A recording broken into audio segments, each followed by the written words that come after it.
Good day to you out there, and thank you so much for taking an interest to click on this video to watch.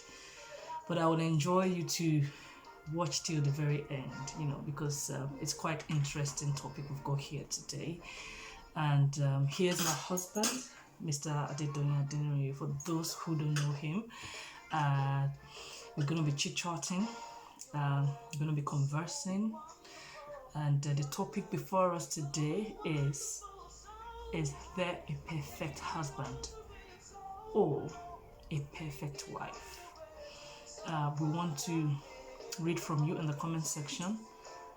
We want to learn from you, and at the same time, we've got some information, that we'll be passing. So, moving on now, I would like to ask my husband, is there a perfect husband?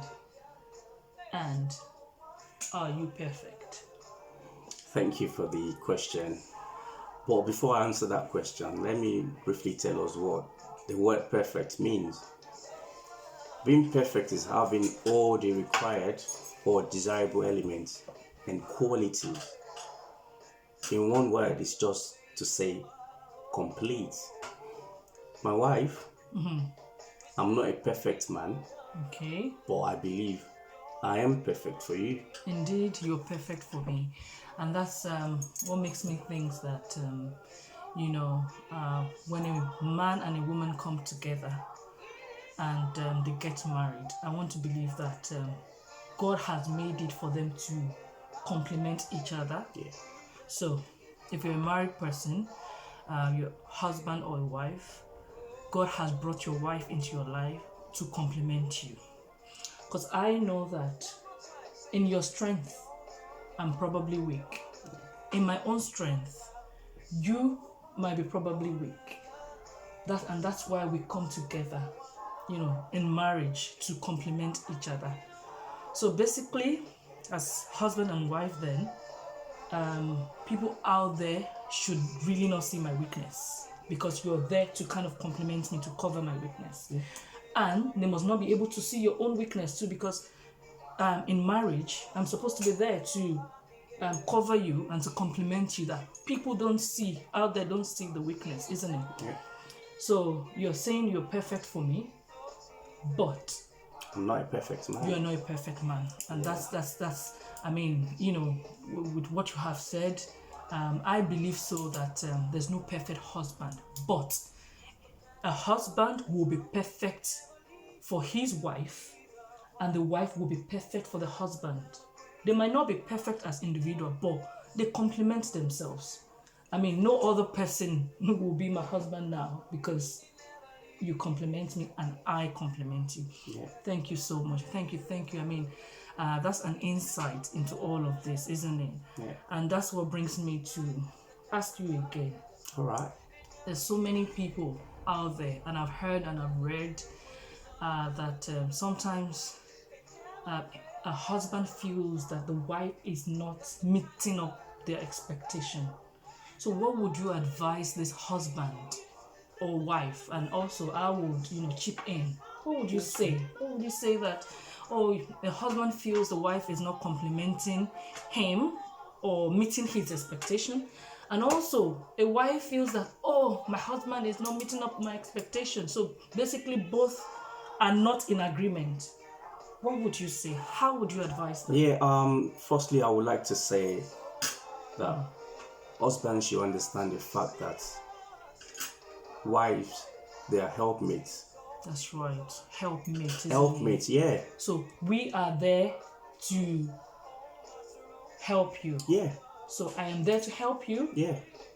And how about the husband? Yeah.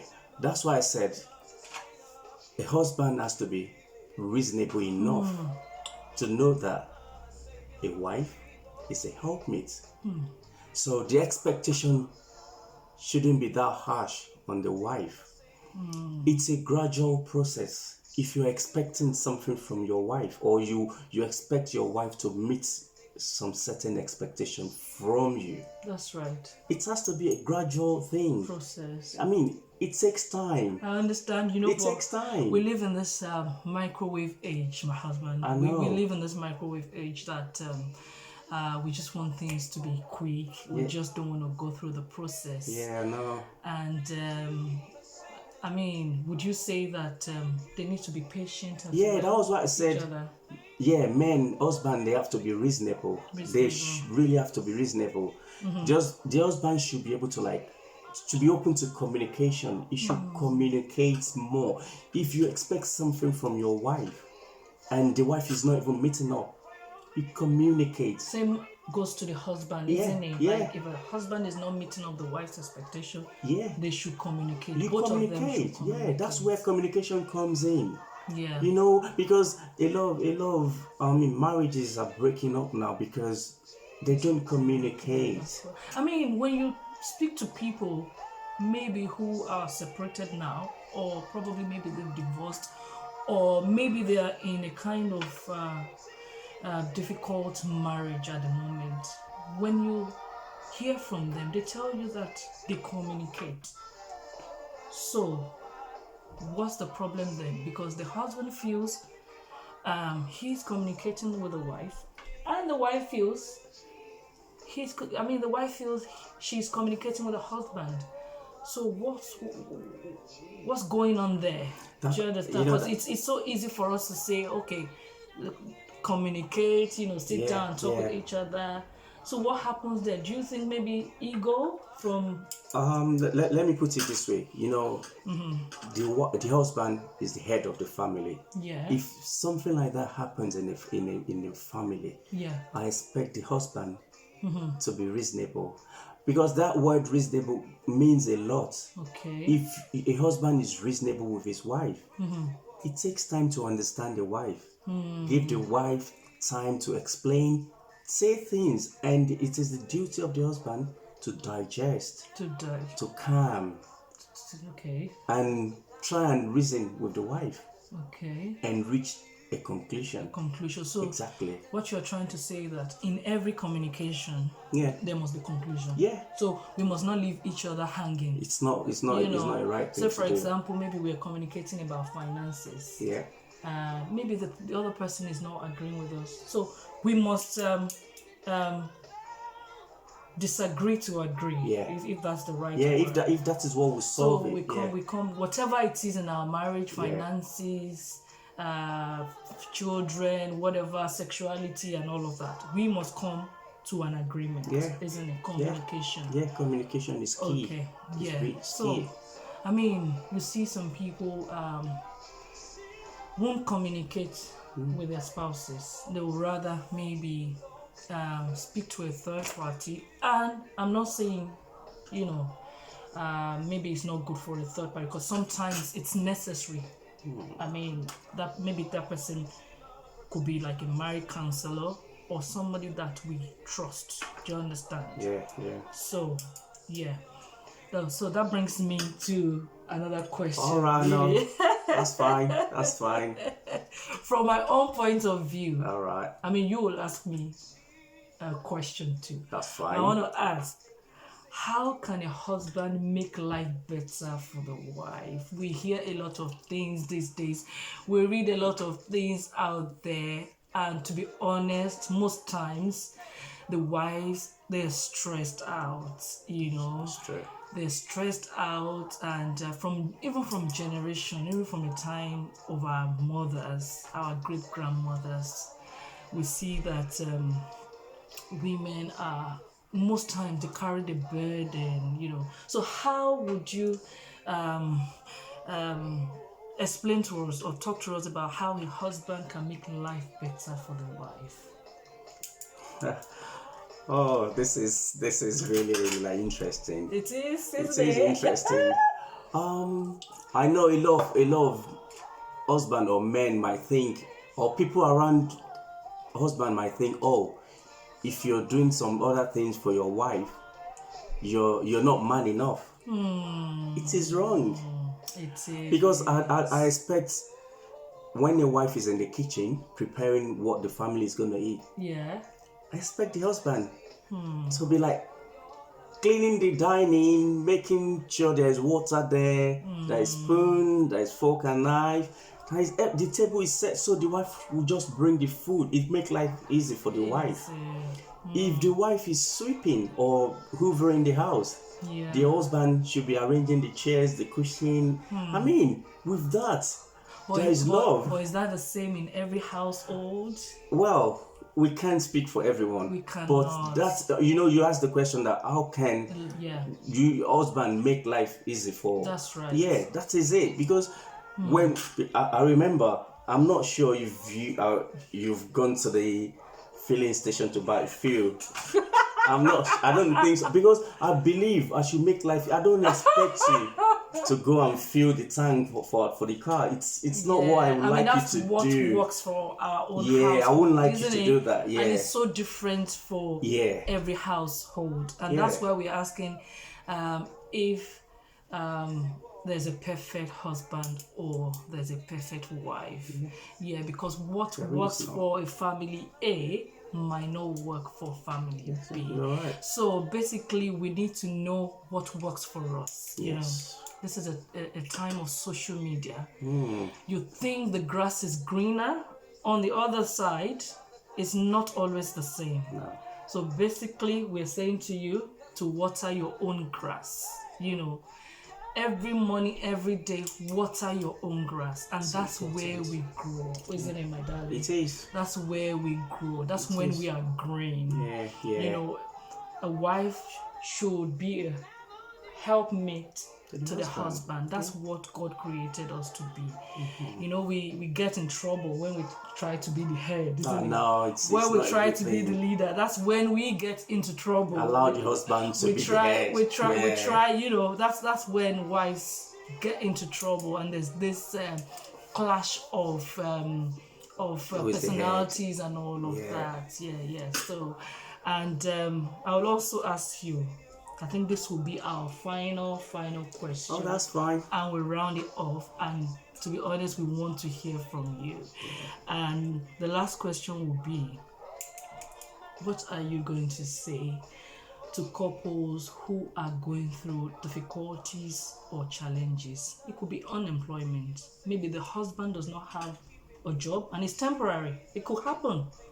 Or maybe the wife is not working, and it could be for that season. But you know, most times I think it's about adjusting to every season and knowing that we are in that situation together. You know, like you always say, isn't it? That when we see ourselves in this together, you are me, I am you, then we can go through whatever challenges with ease. So you tell us now, you know, some couples, they're going through infertility. Some couples are going through immigrational issues. Some couple are going through financial issue. You know, name it. There's so many. I mean, I know my question is, but I just want to chip this in. You know, because I see that in the day and time we live in, many people will think, oh, look at that family. Oh God, that family A, they're really having a good time, having the cars and the houses and all of that, you know. And you say, oh God, is it just me? You've forgotten about me. But I want to say every family has got one thing or the other. It's how you manage yourselves, isn't it? So true. Tell us, what would you say to them? Well, what I would say and what has really worked for my family, number one key thing is to pray together. Because family that prays together stays together. Pray together. Prayer is key. Whatever that bothers the family, especially the wife and the husband, they should take it to God. Pray. I mean, the moment they start praying together, they are sticking together. For a couple who don't know how to pray, where do they start? And this is honest question. Some people have not even grown to know God or together, or believe in the power of prayer. Where do they start? Husband and wife. In that case, I will say the only advice I will give is to love one another. Yes. I mean, they don't need to kneel down to love one another. If a husband loves his wife, and a wife loves her husband, definitely that husband will want the best for the wife, and vice versa. True. So they should stick together. They should look out for each other. They should have one another's interest at heart. Interest at heart. At heart. Interest at heart. Because if I have your interest at heart, I will want everything you lay your hands upon to be successful. I will support you in whatever you do. And the same will be for me. For the wife. That is it. So if they don't know how to pray, they should do that. And it's a gradual process as well. So don't when things like don't condemn yourself. No, please. At all. Yeah. Please, no perfect We're not marriage. Perfect, but we're perfect for one another. Yeah, exactly. So please, like he's saying, continue. We're talking about prayer, loving one another. What we need to do. Yeah. Go on. Yeah. So in that case, please, there is no perfect marriage. Don't compare other people's marriage to yours. We are different. We are made different. It's a husband and a wife coming from different backgrounds. That's right. It takes time for them to understand each other. And it takes years for us to be able to judge, isn't it? I know. No, there is no perfect. We've been through a lot of things together, but what really helped us, we prayed together, we loved one another, and we also believed on God's promises. Yes, it's important. Please, we believed on God's promises for us. Yes, at a time when there was difficulty. Yeah, we would always, talk about things, communicate. If you want to cry, you cry. Yeah, you must be vulnerable with your husband or your wife. Yes, So, thank you so much. Thank you you're so welcome. much. You're welcome. And I want to say thank you so much as well. Thank you all. Watching this video, it means a lot to us. Yeah. And to be honest, we want to learn from you in the comment section. Yes. Yeah. And today we're gonna be ending the video cast. Yes. So don't forget to love your wife. Yes. Don't forget to love your husband. Yes. We only live once. I tell you. I mean, maximum we're gonna live to 100. The spouse that the Lord has brought into our lives, let's enjoy ourselves. Yes. Be you in your marriage. Be vulnerable with your spouse. And allow God in your life. Have faith in Him. Rely on Him, and He will never let you down. Yes, that's Thank you so much. Thank you.